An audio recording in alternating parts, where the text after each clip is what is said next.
Bharat matrimony पे मिलती है सबसे ज्यादा चॉइस। भारत मैट्रिमोनी ने लाखों रिश्ते बनवाए हैं। तो और क्या चाहिए? इंडिया की number 1 choice Bharat matrimony. Bihar विधानसभा चुनाव नतीजों से लगता है कि जैसे बिहार में लंबे समय से नेतृत्व के सूखे का संकट झेल रही मुस्लिम बिरादरी ने नया नेतृत्व चुन लिया है। हम ऐसा क्यों कह रहे हैं, ये आपको इस रिपोर्ट में विस्तार से बताएंगे, क्योंकि जो MY समीकरण महागठबंधन की सबसे बड़ी ताकत बताया जा रहा है, वो इस बार उनके खिलाफ गया और जो मुस्लिम पार्टियां थीं, AIMM जैसी, उन्होंने पूरे मुस्लिम वोटों को अपने में कंसोलिडेट किया और माना जा रहा है कि करवट बदल चुका है। जो मुस्लिम पॉलिटिक्स है बिहार का, वो अब एक नई दिशा में जा रहा है।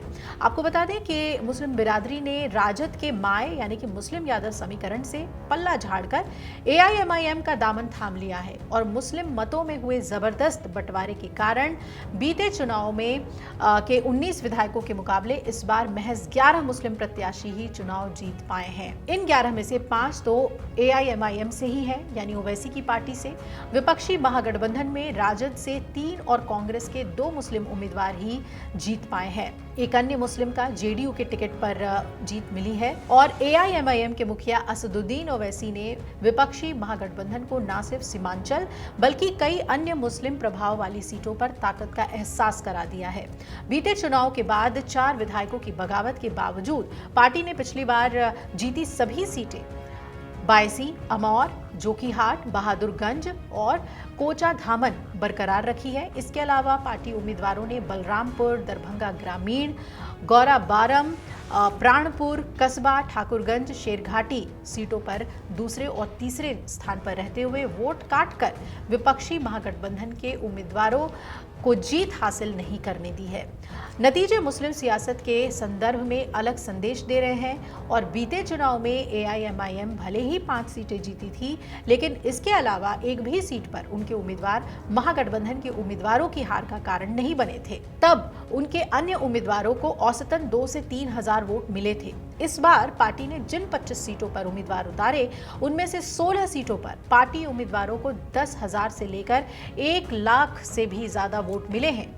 तो राज्य की 18% मुस्लिम बिरादरी 90 के दशक में राजद का साथ देती रही है। इस चुनाव में महागठबंधन की ओर से मुस्लिम समुदाय से किसी को डिप्टी CM का उम्मीदवार नहीं बनाना बड़ा मुद्दा बन गया था और 21वीं सदी में हुए 7 चुनावों में इस बार विधानसभा में सबसे कम मुस्लिम प्रतिनिधित्व होगा। JDU के जमा खान NDA से जीतने वाले इकलौते मुस्लिम हैं। 2005 में 16, 2010 में 19 मुस्लिम विधायक, 2015 में 24 मुस्लिम विधायक और बीते चुनाव में तो 19 मुस्लिम विधानसभा पहुंचे थे। लेकिन बिहार चुनाव 2025 में दूसरे फेज में 122 सीटों पर रिकॉर्ड तोड़ मतदान हुआ है। मुस्लिम बहुल सीटों पर मतदान के प्रति खासा उत्साह भी देखने को मिला था।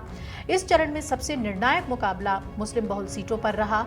कई सीटों पर मुस्लिम वोटरों की संख्या 60% से भी ज्यादा है और इन्हीं में से एक सीट अमौर है, जहां से ओवैसी की पार्टी AIMM के प्रदेश अध्यक्ष अख्तरुल ईमान मैदान में थे और ऑल इंडिया मजलिसे इत्तेहादुल मुस्लिमीन के प्रदेश अध्यक्ष अख्तरुल ईमान ने अपनी सीट पर न सिर्फ जीत का परचम लहराया, बल्कि अपने जो निकटतम प्रतिद्वंदी थे उन्हें लगभग 38,983 वोटों के बड़े अंतर से हराकर अपनी ताकत का प्रदर्शन किया।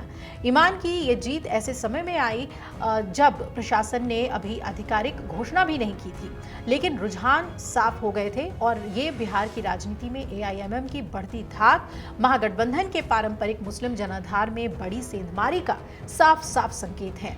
आपको बता दें कि अख्तरुल ईमान की प्रचंड जीत 1 लाख से अधिक वोटों से ज्यादा हुई है और ये जीत न केवल AIMM के लिए बल्कि ओवैसी की पार्टी के लिए बिहार में अपनी जड़ें और मजबूत करने का एक महत्वपूर्ण मौका था। अख्तरुल ईमान को 1,756 और सबा जाफर जो कि JDU से है, उन्हें 61,863 और जलील मस्तान कांग्रेस के, उन्हें केवल 5,268 वोट मिले, यानी कि जीत का अंतर 38,983 रहा।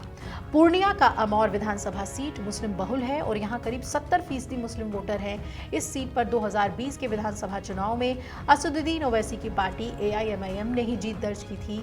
अमौर से विधायक और पार्टी के प्रदेश अध्यक्ष अख्तरुल ईमान के सामने इस बार JDU के सबा जफर और कांग्रेस के जलील मस्तान रहे, जिन्हें हार का सामना करना पड़ा। मुस्लिम बहुल क्षेत्र होने के कारण यहाँ धार्मिक ध्रुवीकरण कहते हैं कि चलता ही नहीं है और मुस्लिम कैंडिडेट के जीतने की पूरी संभावना रहती है। लेकिन इस इलाके में ये देखना अहम है कि ना ही कांग्रेस, ना राजद, ना JDU यहाँ पर चली है, तो सिर्फ और सिर्फ AIMIM की।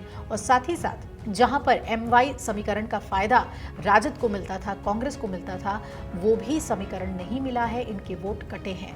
तो अब ये महागठबंधन के लिए आत्ममंथन का समय है कि मुस्लिम वोटर्स के भरोसे तो वो चुनाव नहीं जीत सकते हैं।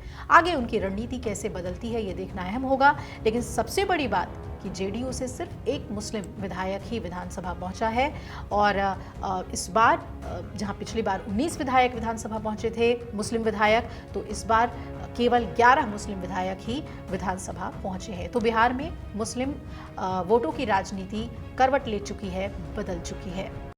अगर आप ये वीडियो YouTube पर देख रहे हैं तो हमारे चैनल को सब्सक्राइब कर बेल आइकन दबाएं और Facebook पर देख रहे हैं तो हमारे पेज को लाइक करें।